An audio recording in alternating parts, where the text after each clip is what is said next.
bill on the promotion of proper human sexual rights and Ghanaian family values begins tomorrow, Thursday, 11th November.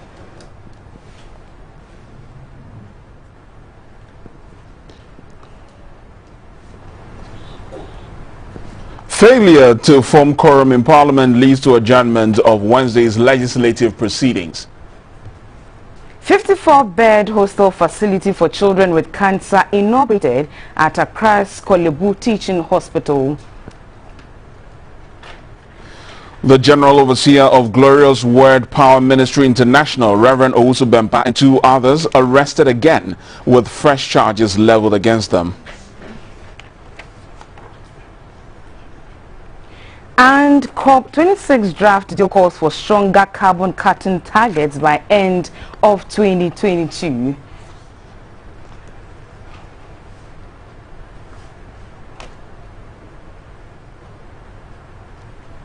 Good evening and welcome to News Hour right here on GBC News and on GTV. My name is Jonathan Thompson. And my name is Samuela Kwoti. And Robert Manso brings us the sign language. Let's start with the first story. The Parliamentary Committee for Constitutional, Legal and Parliamentary Affairs is set to begin sitting to consider memoranda submitted to it with regard to the bill on the promotion of proper human sexual rights and Ghanaian family values. The 18-member committee has on its table more than 160 memoranda to be considered. The chairman of the committee and MP for Asante Achim, Mr. Emmanuel Ayimadu Entry, assured that the bill will be passed by the end of the sitting.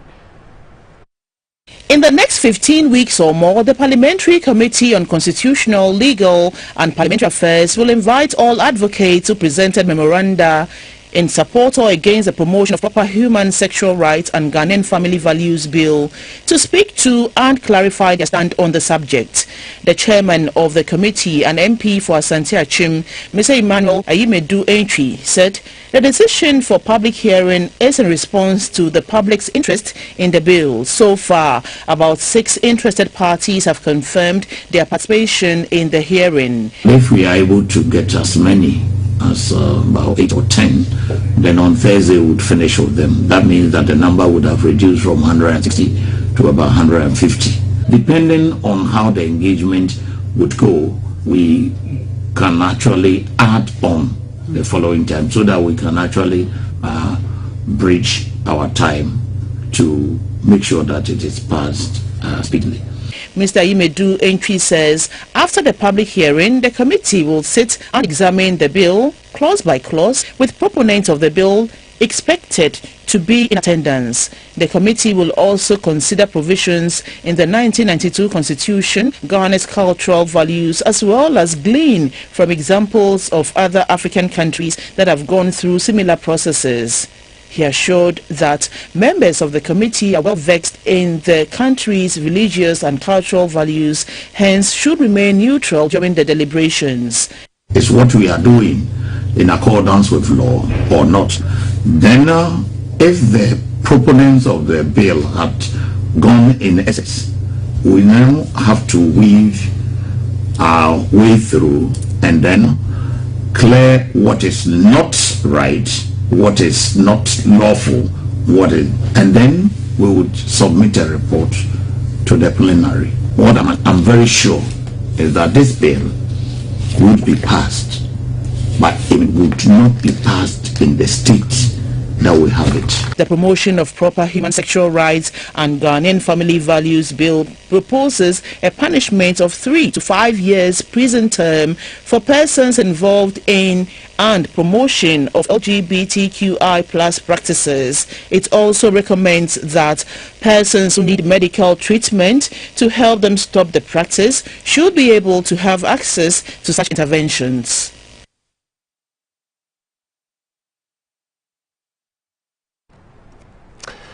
Meanwhile, on the streets of Accra, there were divergent views on whether Parliament should pass the anti-LGBTQ+ bill. Certain portions are rather much, a bit too, should I say, extreme, if that, for want of a better word, because I'm just having the idea of people advocating for a thing to be criminal is like I said, rather much. My view on that, I think each and everyone is having is right. We have freedom of worship, freedom of association, freedom of a whole lot of stuff. So, if maybe perhaps someone is having his feeling that I want to be part of those things, I don't think we should infringe on a person's right. For me, I think I'll not say it's their right, but it's them. So whatever they want to do, they just do it. They want a guy want to sleep with a guy, a lady want to sleep with a lady. You can't force them. You can't force them to do what they don't want. That's the gender they like. The constitution is largely based on the culture of the people, their traditions, etc. And here in Ghana, we know that LGBTQI is something new, so to say. It's not part of our culture, it's not part of our tradition. And so it's obvious that the people are not in favor of it. My opinion about this lesbianism is a big no. In the first place, discussing the LGBT issues themselves is problematic, because the Holy Quran actually tells us that when something that is considered to be very bad is being discussed so much in the public space, it gives the others, there are some people who haven't heard about it, but because it's being discussed so much in the public, it draws people's attention. People want to know what at all are they talking about. So it's very bad even discussing it in the public place. The second Deputy Speaker of Parliament, Mr. Andrew Siama Mwaku, on Wednesday described as an embarrassment the inability of the House to sit to transact business, as at 2 p.m. in the afternoon the House could not form quorum, forcing the Speaker to adjourn the sitting. The standing orders of Ghana's Parliament state that the House can begin sitting only when the members present in the House are up to 1/3 of the total membership. At the beginning of sitting on Wednesday, the Member of Parliament for Adaklu, Mr. Kwame Agboja, coming under Order 48, asked the Speaker to adjourn sitting for lack of quorum. The Speaker instead suspended sitting for an hour, hoping to get the numbers to attend to the day's business. Unfortunately, when sitting resumed, the numbers were still not up to the 92 required for sitting. The minority at this stage insisted that the House be adjourned. The Deputy Majority Leader, Mr. Alexander Afenyomakin, tried to prevail on the members to continue on sitting. I am saying that look at quorum in context. A House which is a master of its rules and acts in the interest of the nation, where we know that members can be unavoidably absent in the chamber but will be carrying out parliamentary duty. To the extent that there is nothing major for decision making, we cannot overly rely on it to obstruct our work. Currently, the rule is that these things are supposed to take place after adjournment. Mr. Speaker, putting all these things together, I want my colleague also to be aware that since Parliament resumed, we've never had quorum at the start, most of the time. Yet we continue to work in cooperation. But today, Mr. Speaker, the world is looking at this chamber. You should admit that, as of today, we have breached our own rules and the rules must apply. The Speaker adjourned sitting, describing the situation as disappointing. This House is embarrassed. The cameras are on us. We deliberately suspended the House for 1 hour just to make sure you get the numbers. Yet, we couldn't make out the numbers. I've counted and counted and counted and counted. You still have not made the numbers. Please, let's advise ourselves. The House stands adjourned. Sitting continues on Thursday, 11th September 2021. Now, away from Parliament, Ghana has signed a memorandum of understanding with 2 firms to develop her carbon market projects and implement Article 6 of the Paris Agreement on carbon markets. The 2, Mercurian Energy Trading in Switzerland and the Sweden Energy and Environment Agency, signed the agreement with the Environmental Protection Agency in Glasgow. Mercuria Energy, one of the largest integrated independent energy and commodities companies, is injecting some capital to build capabilities of local businesses to invest and implement greenhouse gas emissions reduction projects. The agreement will cover oil and gas, transportation, marine and coastal water conservation, alternative waste management, sustainable greenhouse energy, Forestry Red Plus program and other sectors of benefit to the parties. The Environmental Protection Agency is implementing body in Ghana. Next was Sweden's Energy Agency signing a memorandum of understanding on Article 6 of the Paris Agreement. Ghana's Minister for Environment, Science, Technology and Innovation, Dr. Kwekwe Free, said actions being taken today are to avert a future disaster. Sweden's Deputy Prime Minister, Mr. Per Bolund, said working together will help achieve emission reduction. All these are targeted toward achieving Ghana's nationally determined contribution, NDCs. Vice President Dr. Mahamudu Bawumia says government is committed to ensure the passage of the Prisons Bill 2021 while the Prison Service solicits inputs into the draft of the bill with external stakeholders. Dr. Mahamudu Bawumia made these remarks when he inaugurated a 13-member governing council of the Ghana Prison Service in Accra. A report by Oforiwa Daku. Overcrowding in prisons across the country has been a source of concern for many.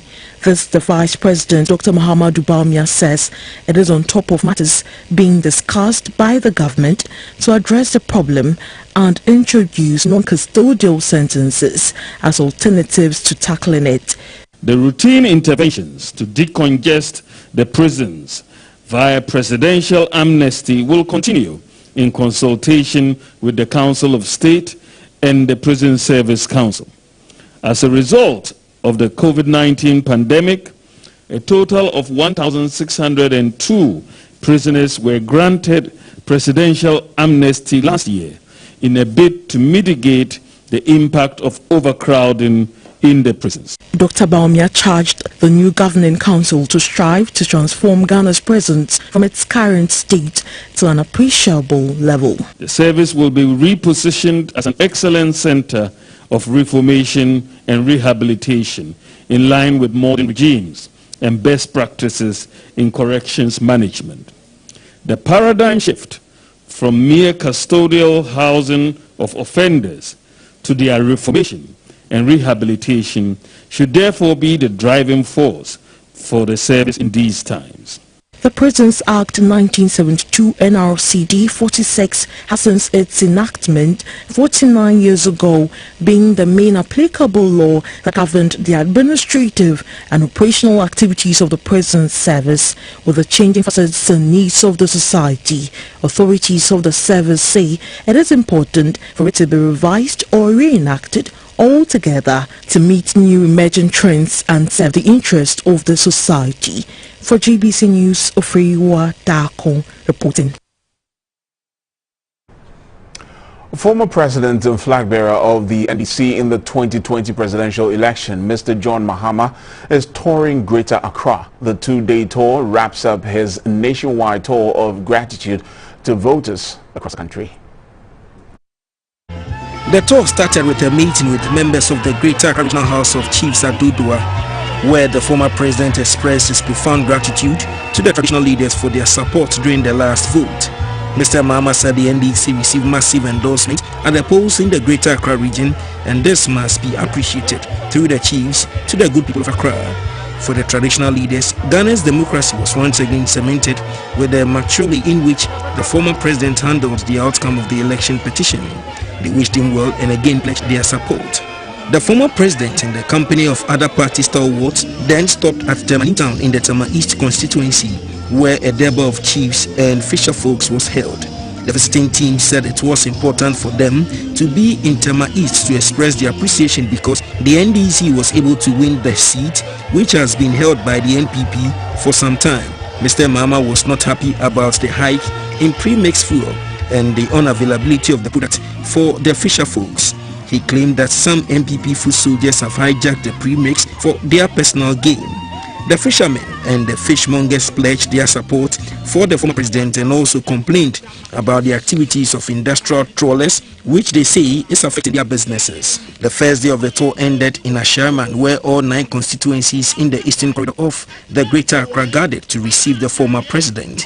On behalf of the 9 constituencies, the MP for Ningo Prampram, Mr. Sam George, said the NDC moved from 13 seats in 2016 to 26 and won massively in the region with over 1.3 million votes. He said the region will increase its margins in the 2024 election. The General Secretary of the NDC, Mr. Johnson Asidun Kitia, said the party believes the 2020 elections were rigged and the NDC has notified the new IGP to investigate the many discrepancies. The national chairman of the NDC, Mr. Samuel Ofusu-Ampofu, said the government has failed the people of Ghana with unfulfilled promises. The chairman urged party supporters to remain resolute and united for victory come 2024. The running mate for the party in 2020, Professor Nana Jinopukwajiman, thanked the Greater Accra region and said the state of education system is worrying, with a number of E-blocks still not completed. Former President John Mahama said the extreme hardship in the country is worrying, with excessive borrowing by the government. He said the current government, with its handling of the country, is gradually destroying the confidence Ghanaians have in the country's democracy. It is not NDC that will tell Ghanaians that food prices are increasing. Fuel prices are increasing. And when we're in government, these were the same people who said that fuel prices are high because John Mahama has piled a lot of taxes on the fuel price. So it's simple. If John Mahama piled a lot of taxes on the fuel price, today, if you say global fuel prices are rising, remove those taxes and give Ghanaians relief. Over 6 million Ghanaians voted for the former president and the 2020 NDC flagger in the just ended elections, but was not enough to win in the presidency. But the NDC has equal parliamentary seats as the ruling NPP. Now we go to the court where the Economic and Financial Court Division of the Accra High Court trying Assistant Commissioner of Police Benjamin Agojo, Dr. Frederick Yao-Makpam and 8 others for allegedly plotting to overthrow government has issued a bench warrant for the arrest of Esther San, the 6th accused person in the case. This was after she was absent from court on Wednesday, November 10. Mr. Lamting Apanga, lawyer for WO2 Esther San, the only female suspect among the 10 accused persons on trial, told the court his client called to inform him that she was unwell and on admission at an unnamed hospital. When the court asked for documentation to prove the validity of her claim, the lawyer was unable to provide any. The 3-member panel, through Justice Stephen Opon, held that the absence of WO2 Esther San was without a justifiable excuse and therefore issued a bench warrant for her arrest to appear before the court. The court said if the accused person is arrested on a day it is not available for sitting, the registrar of the court should be notified of the development. Meanwhile, a physician assistant with the Ogbojo Polyclinic in Accra, Mr. Joel Tetepadi, who signed an excuse duty for Mr. Bright Ellen Deborah Ofosu, the 3rd accused person, has presented evidence in court to show that the accused person is indeed unwell and needs some time off to recuperate. The proof included the patient's medical folder detailing the diagnosis and treatment. This was after the court, which could not continue with sitting on Tuesday, November 9, due to the absence of the accused person, issued a summons for the medical personnel to present himself to authenticate the excuse duty.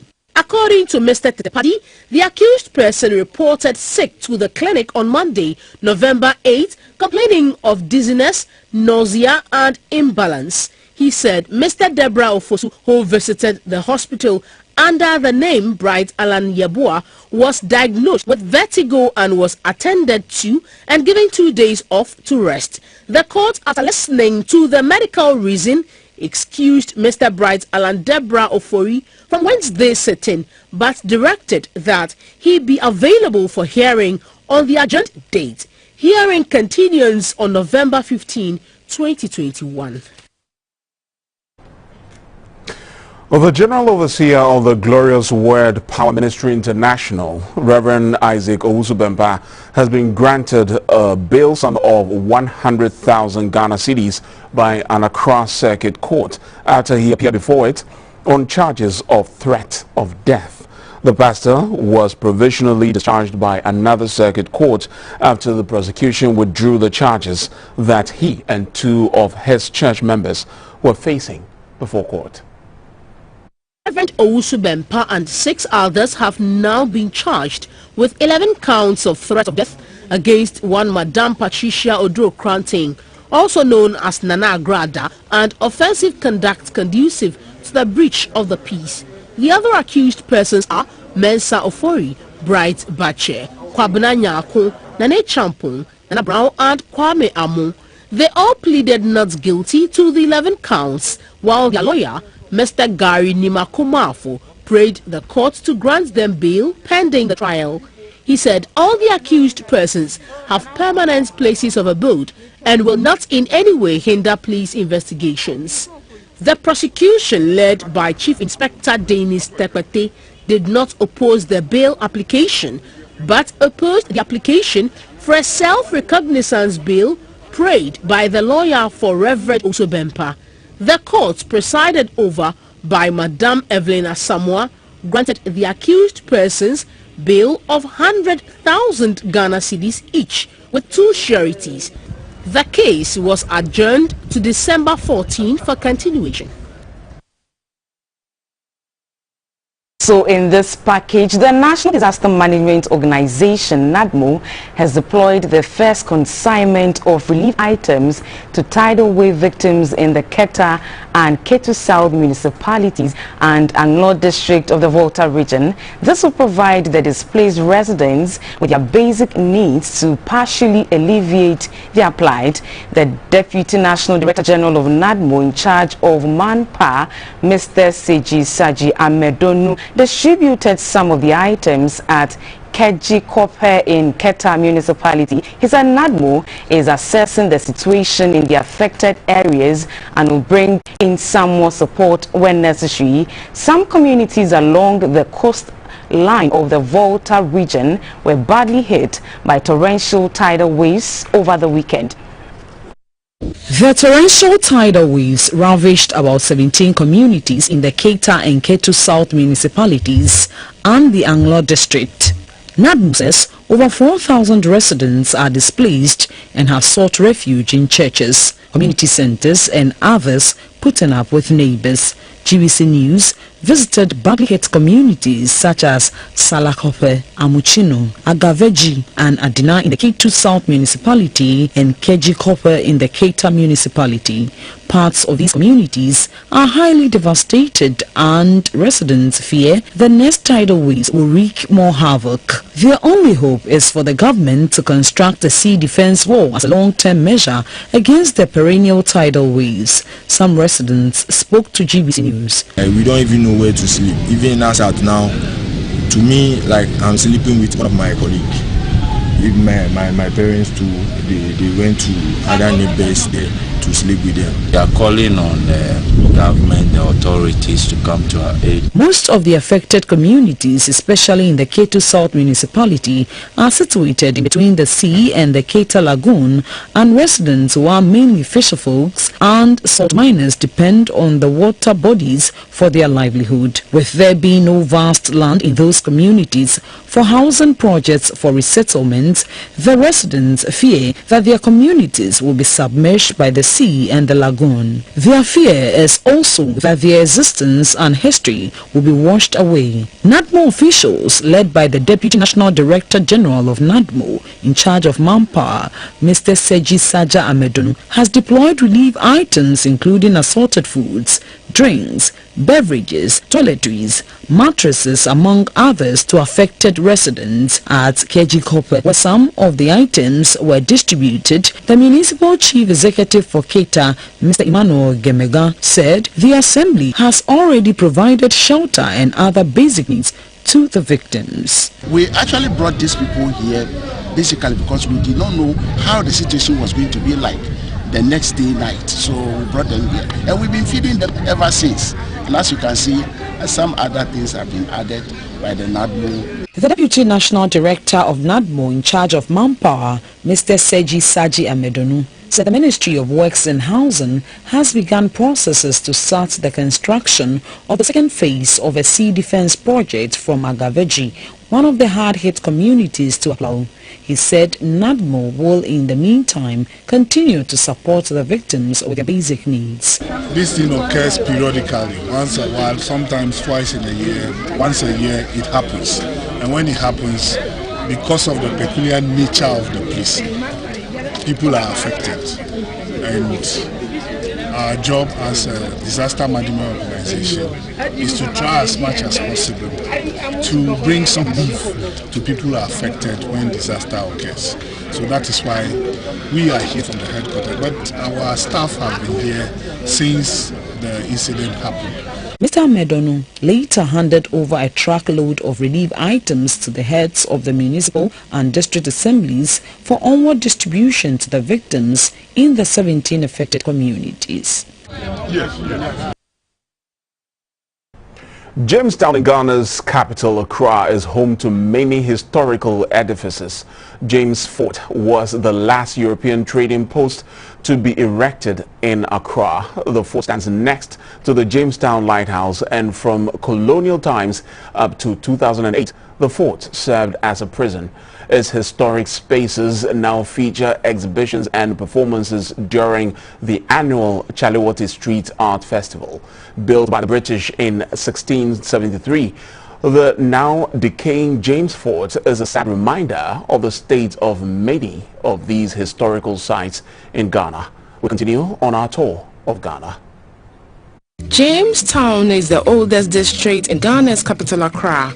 It lies directly east of the Korle Lagoon and is home to many historical edifices. It is also the best place to experience remnants of colonial rule. Fort James gave its name to the Jamestown neighborhood in Accra. Jamestown's long and episodic history has left many monuments and architectural masterpieces. Ghana's first hotel, the Seaview Hotel, was built here. It hosted the Queen of England, Queen Elizabeth II, during her historic visit in 1961 to the first country south of the Sahara to achieve independence. But there are more Ghanaian landmarks in this part of town. They include the Osha Fort, one of the oldest in Ghana, as well as a lighthouse, the main fishing harbour of Jamestown, and James Fort Prison. James Fort reminds us of our history and our past. It was built by the Royal African Company of England as a trading post for both gold and slaves in 1673. It was the smallest of the three forts and was built about 1.5 miles from the Dutch fort. It stood in a village called Soko, owned by the Jumaku and Adanse clans. After building the fort, King James of England I asked them to name the fort after him. So they named the fort King James Fort Prison, which originally was the name King James. So hence the name Jamestown. So we got the name Jamestown from this fort. It used to be popular with tourists seeking to see the remnants of Ghana's colonial past. The trading post operated as a prison until 2008, when local investigators discovered the structure, which was built to house just 50 people, was actually holding more than 1,000, sometimes 90 inmates to a single room. Eventually, it became a prison for Ghana's first president, Kwame Nkrumah, and other prominent freedom fighters. turning into a site of great historical significance. Fort James no longer serves as a functional Accra prison. 8 historic spaces now feature exhibitions and performances during the annual Chalewati Street Art Festival, which challenges both artists and community-based audiences to connect through art. It is now in a state of decay following years of neglect, but many say it could be a tourist destination for those seeking to see the remnants of Accra's colonial past. The country is hoping to rake in billions from tourism, but for tourists to come, these attractions must be properly maintained. To many, government has to step in to see the collapsing forts, which can be a source of revenue for both the government and the inhabitants of this town. For GBC News, Shelley Bewa reporting. The Sempe cluster of schools at Mamprovi in Accra is in a deplorable state. The school, which has over 500 pupils in both primary and JHS, is operating in dilapidated structures. The fear is that if nothing is done immediately, the safety of teachers and pupils cannot be guaranteed. A new school was on the school's compound and is sounding the alarm bells.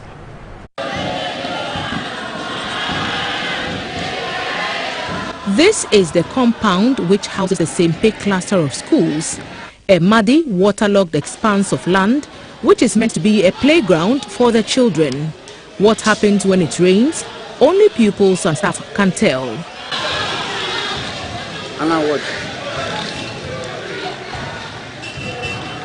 A closer look at the structures in the school brings the sorry state of affairs into sharper focus. Pillars holding the roof up are falling off in certain portions, with iron rods sticking out dangerously from the concrete, posing a threat to all who study or teach here. Some of the buildings appear to be almost sinking into the ground. Our team was told that the classrooms are not spared the decay. Water from the ground has left the rooms damp.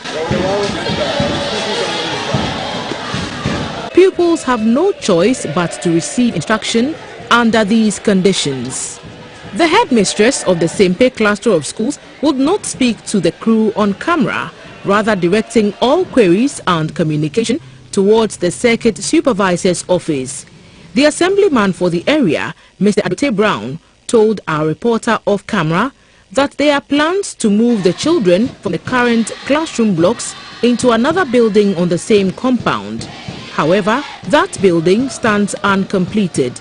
We are told that construction started 6 years ago, but has stalled, leaving the children and their teachers resigned to using the unsafe facilities at the school. This is News Hour on GBC News and on GTV. We should take a quick break. Stay with us. It's GTP, the name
Good to have you join us for the business segment, proudly brought to you by MTN and Whirlpool. Good evening, and I'm Dorothy Ajimai.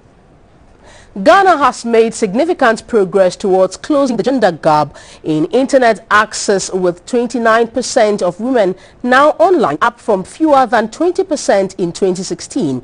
The Seeds for the Future Women in Tech program is designed to keep women abreast with current technological trends to enable them to take advantage of the country's digitization drive. In Ghana, only about 50% of the population has internet access. Despite this, the tech scene in Ghana has seen some tremendous growth over the years. From software development, training, influencing, blogging, engineering to leadership roles with top global IT giants, women in Ghana have in recent times been blazing in the technological space. To this end, the need to grow and nurture more women to become technological minded has birthed the Women in Technology program. Female students of Anyasu were elected as beneficiaries of the maiden edition of the program. At the ceremony, the Ghana Municipal Education Director, Mrs. Winfred Akubadago, lauded the tech program as it will see to the closing of the digital gap between men and women. The Minister for Foreign Affairs and Regional Integration, Madam Shirley Ayoko-Botry, spoke of some interventions being taken by government to promote the country in the digital arena and also bridge the digital gender gap. The government of Ghana has accordingly championed ICT education at all levels of our educational institutions. This is part of the government's firm resolve and commitment to achieve SDG 4, which calls for ensuring inclusive and equitable quality education and promoting lifelong learning opportunities for all. The efficient teaching and deployment of ICT at all levels of our educational system is key to achieving SDG 4. The Director of Public Relations Affairs of Huawei, Jenny Zhu, said the only way Ghana can match up with the developed world is when the country leverages on technology to accelerate economic development. Bridging the link between academia and work was the topic for deliberation when fellows from the Massachusetts Institute of Technology, MIT, met with members of the Design Technology Institute in Accra. The visits gave both institutions the opportunity to share ideas and explore potential collaboration between DTI and the Legatum Center at MIT, particularly in the areas of entrepreneurship and job creation. In Ghana, insufficient exposure to industry and the real-world work environment may be one of the reasons that the transition to work can be particularly challenging for the youth. Fellows from the Massachusetts Institute of Technology, MIT, met with their counterparts in Ghana to deliberate on ways members can transition smoothly into the world of work after academia. During the visit to DTI, fellows participated in a chat moderated by Professor Alex Dodu, the Director General of the Ghana Standards Authority, and Ms. Constance Swanika, the CEO of DTI. Issues discussed during the chat included gaps in youth employability, scaling up of innovation in Africa, precision quality, and the role of the private sector in creating jobs and wealth creation in Africa. The Director General of the Ghana Standards Authority, Professor Alex Dodu, called for an intense skills training for the youth to make them more employable in the world of work. But when you provide all this and you provide a scheme which brings them onto the ladder, they cannot bid for government job. They cannot apply for contracts from GSA, from anywhere. That is the way to unlock their potential and create jobs. So despite all the big things, now we are all realizing that, yes, we've done the big things. The structures are all right. Industries are beginning to come. But if we don't give the skills to our people, we will be holding the wrong end of the spoon. The CEO of DTI says industry demands excellence in standards and the youth needs to be embedded with such skills to fit in the world of work. Look at the way we even transition our young people into work. I see that academic institutions actually a lot of problem. How do we, in the disrupting the ecosystem, look at the bottlenecks?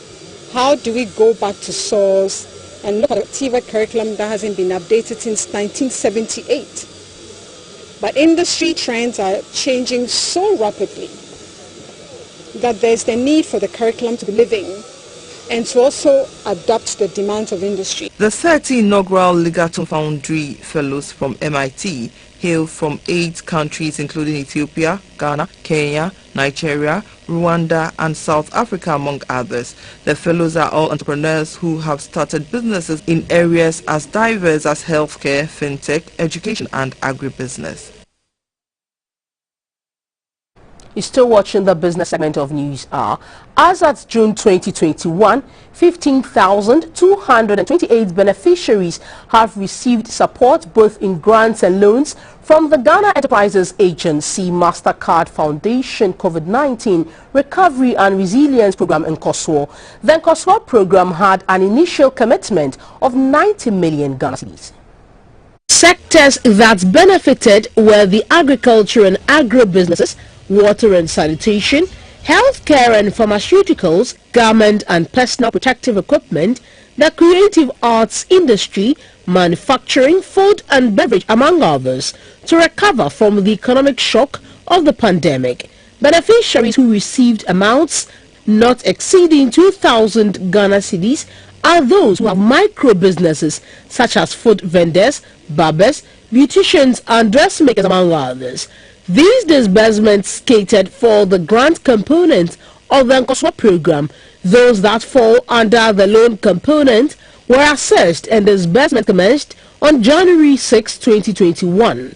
The Chief Executive, Ghana Enterprises Agency, GEA, Mrs. Kosiyanke Aye, said disbursement has been put on hold due to delay by some financial institutions. The reason why we haven't actually disbursed all the funds is we are working with the financial institutions, and we did that so that they would allow the financial institutions to build relationship with these clients and so that they can provide them with more support in the future. So some of the financial institutions had delayed in the disbursement, and these are some of the challenges, but we've brought on board new financial institutions to work with them so that we can speed up the process. The interest rate for the loan component is 7%,